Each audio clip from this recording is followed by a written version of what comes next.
लता मंगेशकर, जिन्हें स्वर कोकिला Nightingale of India भी कहा जाता है, बहुत दुख की खबर है कि 6 फरवरी 2022 जब वो 92 ईयर्स की थी, मुंबई के कैंडी ब्रिज हॉस्पिटल में उनका देहांत हो गया। सबसे पहले उन्हें कोरोना हुआ था। कोरोना ठीक होते होते ही निमोनिया हो गया। कुछ दिन वो वेंटिलेटर में भी थी, मगर डॉक्टर्स के ये कहने पर भी कि वो अच्छी हो रही हैं, किसी के मौत को कोई नहीं रोक सकता। वो हम सबको छोड़कर अब चली जा चुकी हैं, मगर उनका आवाज़ अमर है, हमेशा रहेगा हमारे बीच। ये वीडियो उन्हीं को ट्रिब्यूट देने के लिए है। आपको पता होगा ये बात कि उनका नाम हेमा मंगेशकर था पहले। वो अपने घर में सबसे बड़ी बेटी थी, इसलिए उन्होंने करियर की शुरुआत भी बहुत ही कम उम्र में की। उनके पिता का नाम दीनानाथ मंगेशकर था, जो कि एक क्लासिकल सिंगर और थिएटर एक्टर थे। उनकी अपनी एक ड्रामा कंपनी थी। उनके पिता की 2 शादी हुई थी। पहली शादी नर्मदा से हुई थी, जिनके मर जाने के बाद उनका विवाह उन्हीं की छोटी बहन शिवांती से हुआ। शिवांती मंगेशकर शादी के बाद सुधामती मंगेशकर के नाम से जानी जाने लगी। उन्हीं से लता जी का जन्म हुआ था। उन लोग शादी के बाद सांगली में रहते थे। लता जी के जो पिता के पिता थे, मतलब उनके दादाजी, उनका नाम गणेश नावालबे हरद्रीकर था, जो कि गोवा में एक मंगूशई टेम्पल के पृष्ठ थे। पृष्ठ मतलब पुजारी थे। वो शिव जी का अभिषेक किया करते थे। वही मंगूशई टेम्पल वालों ने उनको आदर प्रदान करने के लिए उनका सरनेम मंगेशकर रख दिया। आपको पता है उनका नाम हेमा से लता कैसे हुआ? उनके पिता ने एक छोटा सा नाटक लिखा था जिसका नाम था भाव बंधन। भाव बंधन में एक फीमेल कैरेक्टर थी जिसका नाम था लतिका। वही नाम उनको इतना अच्छा लगा कि हेमा का नाम लता हो गया। लता जी के 4 भाई बहन हैं। सबसे पहली है मीना, फिर आशा, उषा और सबसे छोटा भाई है हृदयनाथ। ये चारों के चारों ही बहुत अच्छे सिंगर्स और म्यूजिशियंस रहे हैं। जब लता जी 5 साल की थी ना, तभी से उनके पापा ने उनको म्यूजिक लेसन देना स्टार्ट किया था।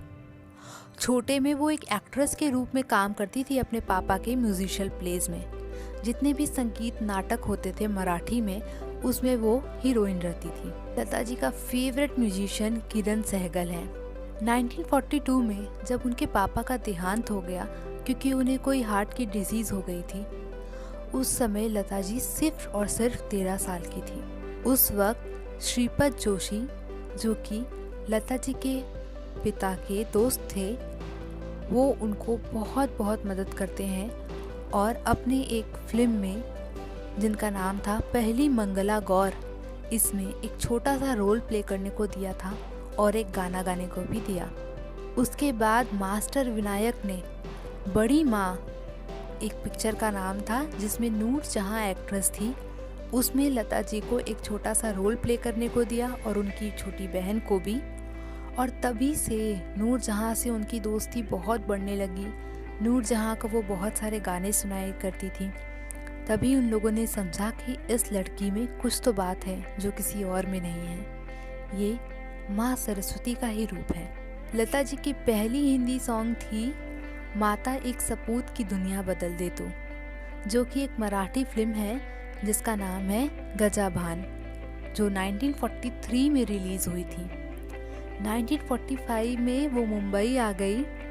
तब वहाँ पे उन्होंने हिंदुस्तानी क्लासिकल म्यूजिक सीखा उस्ताद अमन अली खान से। 1 साल के बाद ही आपकी सेवा मूवी में उन्होंने गाना गाया था पा लगू कर जोरी। ये गाना सबको बहुत पसंद आया था, मगर फिर भी इनको और ऊपर उठने में 2 साल और लग गए। 1 साल बाद ही 1947 में मास्टर विनायक की देहांत हो गई। बेसहारा लता ने गुलाम हैदर के अंडर में काम किया।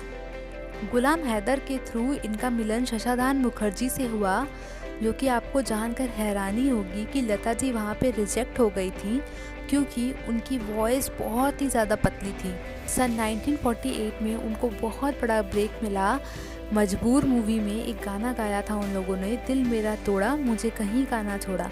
वहीं से लता जी जो अपनी ऊंचाई पर उड़ना स्टार्ट की हैं, शायद बस आज ही रुकी हैं। और ये चलता ही रहेगा, ये कभी नहीं थमेगा। आपको जानकर हैरानी होगी कि उन्होंने टोटल 185 बंगाली सॉन्ग्स भी गाए हैं। उनको अवार्ड्स मिले हैं कुछ इस प्रकार: भारत रत्न, पद्मा भूषण 1969 में, 1999 में पद्म विभूषण से उनको पुरस्कृत किया गया था, 1989 में दादा साहेब फाल्के अवार्ड जीता है उन्होंने। उनको 3 नेशनल फिल्म अवार्ड मिल चुके हैं और 15 Bengali film journalist association awards भी मिले हैं और न जाने क्या क्या। उनकी बायोग्राफी एक छोटे से वीडियो में बिल्कुल भी नहीं समा सकती। Guinness book of world record में भी उनका नाम आया है कि सबसे ज़्यादा अगर किसी ने गाना गाया है तो सबसे ज़्यादा रिकॉर्डिंग उन्हीं की हुई है। कम से कम उन्होंने 25,000 से 30,000 सॉन्ग्स गाए हैं 1948 से 1987 के बीच में।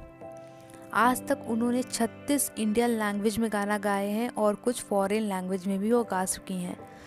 लता जी को भूलना हमारे बस की बात बिल्कुल भी नहीं है। भगवान उनको हमेशा खुश रखे, वो जहाँ भी रहे हमेशा फले फूले। प्यारी लता जी, अपना आशीर्वाद हमेशा हमारे साथ रखिएगा। वीडियो अच्छा लगा हो तो इसको लाइक ज़रूर कीजिएगा और अपने दोस्तों के साथ भी शेयर करना बिल्कुल ना भूलें। प्लीज़ सब्सक्राइब कीजिए मेरे चैनल को। Bye bye.